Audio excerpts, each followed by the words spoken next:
Hello friends, ఈరోజు మనం ఈ వీడియోలో ప్రపంచంలోనే టాప్ 10 పూరెస్ట్ కంట్రీస్ గురించి తెలుసుకుందాం. ప్రపంచంలో సంపద సమృద్ధిగా ఉన్నప్పటికీ కొన్ని దేశాల ప్రజలు తినటానికి తిండి, తాగటానికి నీరు కూడా లేక చాలా బాధపడుతున్నాయి. మీరు చూడబోయే ఈ లిస్ట్ ఫోర్బ్స్ లిస్ట్ ఆధారంగా చేసింది. ఈ దేశాల గురించి డిస్కస్ చేసే ముందు జీడిపి మరియు జీడిపి పర్ క్యాపిటా గురించి తెలుసుకోవాలి. జీడిపి అంటే గ్రాస్ డొమెస్టిక్ ప్రోడక్ట్.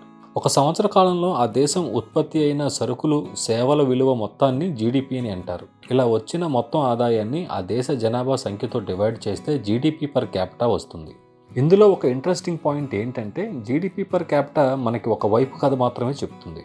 ఎందుకంటే ఒక దేశాన్ని మరొక దేశంతో పోలిస్తే ఆ దేశంలో కాస్ట్ ఆఫ్ లివింగ్, ఇన్ఫ్లేషన్ రేట్లో చాలా తేడా ఉంటుంది. అందుకని ఈ దేశాల మధ్య తేడాను గమనించడానికి పీపీపీ అనే పద్ధతిని వాడతారు. పీపీపీ అంటే పర్చేసింగ్ పవర్ ప్యారిటీ. ఇది ఆ దేశంలో ఉన్న కాస్ట్ ఆఫ్ లివింగ్ మరియు ఇన్ఫ్లేషన్ రేట్లను దృష్టిలో పెట్టుకొని ఆ దేశంలో స్టాండర్డ్ ఆఫ్ లివింగ్ ఎలా ఉందో ఒక క్లియర్ పిక్చర్ వస్తుంది. ఇక లిస్టులోకి వెళ్లే ముందు ఛానల్ని సబ్స్క్రైబ్ చేయండి, వీడియోని లైక్ చేసి షేర్ చేయండి. మడగాస్కర్. ఆఫ్రికా ఖండంలోని ఈ దేశ జీడిపి ఫోర్బ్స్ లిస్ట్ ప్రకారం $60.88 బిలియన్. దేశ జనాభా 2,56,00,000. ఇక జీడిపి పర్ క్యాపిటా పీపీపీ $1990 మాత్రమే. ప్రపంచంలోనే అతిపెద్ద 5వ ఐలాండ్ దేశం ఈ మడగాస్కర్. ఈ దేశంలో సహజ వనరులు సమృద్ధిగా ఉన్నప్పటికీ 2024 ఫోర్బ్స్ లిస్టులో అత్యంత పేద దేశాల్లో 10వ దేశం. మడగాస్కర్లో నివసించే ప్రజలలో 75% జనాభా ఒక రోజులో $150 కంటే తక్కువ సంపాదనతో నివసిస్తున్నారు. వరల్డ్ బ్యాంక్ చెప్పిన దాని ప్రకారం ఈ దేశంలో 25%కి పైగా జనం ఇంటర్నేషనల్ పవర్టీ లైన్ కంటే కింద జీవిస్తున్నారు. ఈ పేదరికం చిన్నపిల్లల మీద చాలా ఎక్కువ ప్రభావం చూపిస్తుంది. యూనిసెఫ్ చెప్పిన దాని ప్రకారం 5 సంవత్సరాలలోపు ఉన్న పిల్లల్లో 50% మంది పోషకాహారం లేక చాలా ఇబ్బంది పడుతున్నారు. ఈ పేదరికం వల్ల ఆ పిల్లలు అతి చిన్న వయసులోనే పనికి వెళ్ళవలసి వస్తుంది. ఇది ఒక ఐలాండ్ దేశం అవ్వటం వల్ల ఈ దేశంలో ఎక్కువగా సైక్లోన్స్ కూడా వస్తుంటాయి. ఈ దేశ జనాభా ఎక్కువగా ఫార్మింగ్ అండ్ ఫిషింగ్ మీదే ఆధారపడి బతుకుతున్నారు. ఈ దేశంలో 80% జనాభా రూరల్ ఏరియాల్లోనే బతుకుతున్నారు. సరైన ఇన్ఫ్రాస్ట్రక్చర్, రోడ్స్, త్రాగునీరు, పరిశుభ్రత ఇలా అన్నింటిలోనూ చాలా వెనకబడి ఉంది ఈ దేశం. నైజర్. ఆఫ్రికా ఖండంలోని ఈ దేశ జీడిపి $55.55 బిలియన్. దేశ జనాభా 27.8 కోట్లు. ఇక జీడిపి పర్ క్యాపిటా పీపీపీ $1980 మాత్రమే. ఈ దేశ జనాభాలో 45% జనాభా ఇంటర్నేషనల్ పవర్టీ లైన్ కిందే బతుకుతున్నారు. ఈ దేశంలో పేదరికానికి మొట్టమొదటి కారణం అక్కడి బర్త్ రేట్ 7.4 per woman. నిరక్షరాస్యత ఎక్కువగా ఉండటం వలన ఫ్యామిలీ ప్లానింగ్ గురించి అస్సలు పట్టించుకోరు. వీళ్ళకి వచ్చే కరువు వల్ల వాళ్ళ వ్యవసాయం చాలా ఎక్కువ దెబ్బతింటుంది. 2010లో వచ్చిన కరువు నుంచి ఈ దేశం ఇంకా తేరుకోలేదు. ప్రపంచంలోనే టెంపరేచర్స్ ఎక్కువగా ఉండే దేశాల్లో ఇది ఒకటి. ఈ దేశంలో ఉంటే మిలిటెంట్లు, ఇస్లామిక్ గ్రూప్స్, బోకో హరాం లాంటి వాటి వల్ల ఈ దేశ ఎకానమీలో స్టెబిలిటీ ఉండదు. వీళ్ళ వల్ల ప్రజలు వాళ్ళ దేశంలోనే రిఫ్యూజీలుగా బతుకుతున్నారు. లైబీరియా. ఆఫ్రికా ఖండంలోని ఈ దేశ జీడిపి $10.58 బిలియన్. దేశ జనాభా 5,49,00,000. ఇక జీడిపి పర్ క్యాపిటా పీపీపీ $1900. ఈ దేశంలో గోల్డ్, రబ్బర్, డైమండ్, టింబర్ ఇంకా ఐరన్ ఓర్ లాంటి సహజ వనరులు ఉన్నాయి. అయినా పూరెస్ట్ కంట్రీస్ లిస్టులో 8వది. అందుకు ముఖ్య కారణం అక్కడ ప్రభుత్వాల పాలన ఇంకా కరప్షన్. ఈ దేశంలో సివిల్ వార్ 14 సంవత్సరాల పాటు జరిగింది. ఆ తర్వాత నుంచి కొంచెం తేరుకుంటుంది. ఆ సివిల్ వార్లో 2 లక్షలకు పైగా జనాభా చనిపోయారు. ఈ అంతర్యుద్ధం వల్ల పేదరికం ఇంకా వైలెన్స్ చాలా ఎక్కువైపోయాయి. చిన్నపిల్లలను కూడా సోల్జర్స్గా మార్చేశారు. ఈ దేశ జనాభాలో 64% మంది పవర్టీ లైన్ దిగువన బతుకుతున్నారు. ఈ దేశంలో ఉన్న కరప్షన్ వల్ల సహజ వనరులు ప్రజలకు ఉపయోగపడేలా వాడుకోలేకపోయారు. సోమాలియా. ఆఫ్రికా ఖండంలోని ఈ దేశ జీడిపి $30.43 బిలియన్. జనాభా 19 కోట్లు. ఇక జీడిపి పర్ క్యాపిటా పీపీపీ వచ్చి $1840. ఈ దేశంలో పేదరికానికి ముఖ్య కారణం అక్కడి ప్రభుత్వాలు.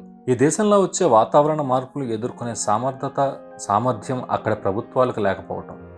సోమాలియా ప్రజలు ఎక్కువగా వ్యవసాయం మీదే ఆధారపడతారు. వర్షపాతం చాలా తక్కువగా ఉండటం వల్ల అక్కడ ప్రజలు తినడానికి తిండి లేక చాలా కష్టాలు పడుతుంటారు. దేశ జనాభాలో సగం మందికి పైగా జనాభా మానవ సహాయం మీదే ఆధారపడి ఉన్నారు. 2 రోజులు వచ్చిన కరువు వల్ల సోమాలియాలోని ఒక పల్లెటూరులో దగ్గర 110 మంది చనిపోయారు. ఈ కరువు వల్ల రూరల్ ఏరియాలు ఎక్కువ ఎఫెక్ట్ అయ్యాయి. చాలామంది జనం పల్లెటూర్లను వదిలి సోమాలియా క్యాపిటల్ మొగడిషులోని ఫీడింగ్ సెంటర్లో పెట్టే భోజనం కోసం వచ్చేస్తుంటారు. చెప్పాలంటే ఈ దేశ ప్రజలు ఆకలితో ఒక యుద్ధమే చేస్తున్నారు. Democratic republic of the Congo. Africa ఖండంలోని ఈ దేశ జీడిపి $190.13 బిలియన్. ఇక జనాభా 10,43,00,000. జీడిపి పర్ క్యాపిటా పీపీపీ వచ్చి $1,840. కాంగోలో వ్యవసాయ యోగ్యమైన భూమి, హైడ్రా పవర్ ప్రాజెక్ట్స్, కాపర్ ఇంకా కోబాల్ట్ లాంటి సహజ వనరులు ఎక్కువ. అయినా ఇవి ఈ దేశ ప్రజలను ఏమాత్రం ఆదుకోలేకపోతున్నాయి. 4 సంవత్సరాల క్రితం కాంగో దేశ జనాభాలో 6 కోట్ల మంది రోజు సంపాదన $150 కంటే తక్కువ. దేశంలో జరిగే యుద్ధాలు, అక్కడి ప్రభుత్వాల నిలకడలేనితనం ఈ దేశానికి చాలా పెద్ద దెబ్బ. 2003 యుద్ధం ముగిసినా గానీ అక్కడి ప్రజలకు ఏమాత్రం మేలు జరగలేదు. పోషకాహార లోపం, విద్య, వైద్యం ఇలా అన్నింటిలోనూ ఈ దేశం చాలా వెనకబడి ఉంది. మిగిలిన దేశాల గురించి తెలుసుకునే ముందు ఇండియా ఏ స్థానంలో ఉందో మీకు తెలిస్తే కమెంట్ సెక్షన్లో కమెంట్ చేయండి. మోజంబిక్. ఆఫ్రికా ఖండంలోని ఈ దేశ జీడిపి $60.29 బిలియన్. ఇక జనాభా 3,44,00,000. GDP per capita PPP $1,730. ఈ దేశ ఎకానమీ అల్యూమినియం, కోల్, గ్యాస్ వంటి సహజ వనరుల మీద ఆధారపడింది. ఈ దేశం న్యాచురల్ డిజాస్టర్స్, వ్యాధులు, జనాభా పెరుగుదల, వ్యవసాయ ఉత్పాదకత చాలా తక్కువగా ఉండటం ఇలాంటి కారణాల వల్ల ఎక్కువ మంది జనాభా బిలో పావర్టీ లైన్లో బ్రతుకుతున్నారు. రూరల్ ఏరియాలో బ్రతికే ప్రజలకు పోషకాహారం, ఎలక్ట్రిసిటీ, కనీస పారిశుద్ధ్యం, తాగటానికి నీళ్లు కూడా లేక ఇబ్బంది పడుతుంటారు. జనాభాలో 1/3 జనాభాకి మరియు 5 సంవత్సరాలలోపు పిల్లల్లో 45% పిల్లలకి పోషకాహారం లేక చనిపోతున్నారు. మోజాంబిక్లో లైఫ్ ఎక్స్పెక్టెన్సీ 59 సంవత్సరాలు మాత్రమే. ఈ దేశ పేదరికానికి ముఖ్య కారణం అక్కడి ప్రభుత్వాలు ఇంకా ఇస్లామిక్ తిరుగుబాటు గ్రూపులు చేసే దాడులు. మలావి. ఆఫ్రికా ఖండంలోని ఈ దేశ జీడిపి $40.07 బిలియన్. దేశ జనాభా 2,13,00,000. ఇక జీడిపి పర్ క్యాపిటా పీపీపీ $1,710. మలావిలో 80% ప్రజలు వ్యవసాయం మీదే ఆధారపడి ఉన్నారు. ఇక్కడ వ్యవసాయం వర్షాల మీద ఆధారపడి ఉంది. ఇక్కడ డిసీజెస్ ఎక్కువగా ఉండటం అక్కడి ప్రజలకు చాలా కష్టాన్ని, నష్టాన్ని కలుగజేస్తాయి. ఇక విద్య విషయానికి వస్తే 15% పిల్లలు స్కూల్ చదువులు కూడా పూర్తి చేయలేరు. ఈ దేశం గ్లోబల్ ఇన్వెస్ట్మెంట్స్ మీద ఎక్కువగా ఆధారపడి ఉంది. దేశ జనాభాలో 2/3 జనాభా పవర్టీ లైన్ దిగు బ్రతుకుతున్నారు. ప్రపంచంలోని యంగెస్ట్ పాపులేషన్ ఉన్న దేశాల్లో ఇది ఒకటి. ఇక్కడ 43% మంది 15 సంవత్సరాల్లోపు ఉన్నవారే. మలావి ఎకానమీ టొబాకో ఎక్స్పోర్ట్ మీద ఎక్కువగా ఆధారపడి ఉంది. ఎంతంటే దేశం ఎక్స్పోర్ట్స్లో 65% ఈ టొబాకోదే. ఇప్పుడు ప్రపంచంలో టొబాకోకి డిమాండ్ ఎక్కువగా లేకపోవడం ఈ దేశానికి చాలా నష్టమే తెస్తుంది. Central African republic. ఆఫ్రికా ఖండంలోని ఈ దేశ జీడిపి $6.91 బిలియన్. జనాభా 5,84,00,000. ఇక GDP per capita PPP $1,300. Oil, uranium, diamond ఇంకా గోల్డ్ వంటి సహజ వనరులు సమృద్ధిగా ఉన్న దేశం. అయినా 71%కి పైగా జనం పవర్టీ లైన్ దిగువ బతుకుతున్నారు. 40%కి పైగా జనానికి పోషకాహారం కూడా లేదు. ఈ దేశంలో జరిగే గొడవలు, వైలెన్స్ల వల్ల 6 లక్షలకు పైగా జనం దేశం బయట రిఫ్యూజీస్ క్యాంప్స్లో బ్రతుకుతున్నారు. ఈ దేశంలో బహుళ రాజకీయ సిద్ధాంతాలు, వివిధ జాతులు, వివిధ మతాల మధ్య గొడవల వల్ల చాలా ఇబ్బందులు పడుతుంది. ఇక ఇక్కడ హెల్త్ రిలేటెడ్ ఇష్యూస్ అంతా ఇంత కాదు. 18 సంవత్సరాల క్రితం 1,00,000కు పైగా జనానికి HIV పాజిటివ్ ఉన్నవారున్నారు. అంతేకాదు మలేరియా, డయేరియా, ట్యూబర్కులోసిస్, శ్వాసకోశ వ్యాధులు చాలా ఎక్కువ. అందువలన ఇక్కడ లైఫ్ ఎక్స్పెక్టెన్సీ 53.3 సంవత్సరాలు మాత్రమే. ఇక లిటరసీ రేట్ 37.4%. బురుండి.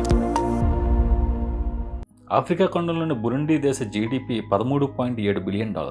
జనాభా 1,34,00,000. GDP per capita PPP $985. బురుండిలో పావర్టీ రేట్ 64.9%. అన్స్టడీ ప్రభుత్వాల వల్ల ఇక్కడ సివిల్ వార్స్ ఎక్కువ జరుగుతుంటాయి. ఇప్పటిదాకా కనీసం 5 సివిల్ వార్స్ వరకు జరిగాయి. ఈ వార్లలో చాలామంది ప్రాణాలు కోల్పోవడమే కాదు, లక్షల మంది రిఫ్యూజీస్గా బతుకుతున్నారు. అందువల్ల దేశ ఎకానమీ వెన్నెముక అయిన వ్యవసాయ పనులు కూడా సరిగ్గా జరగటం లేదు. ముఖ్యంగా దేశ ప్రభుత్వం రిసోర్సెస్ మరియు పబ్లిక్ ఫైనాన్స్ని మేనేజ్ చేయడంలో విఫలమయ్యింది. ఉదాహరణకి ఇక్కడ ఎలక్ట్రిసిటీ, పెట్రోల్ వంటి వాటికి సబ్సిడీలు ఇవ్వటం వల్ల దేశ అభివృద్ధిని నిరోధిస్తున్నాయి.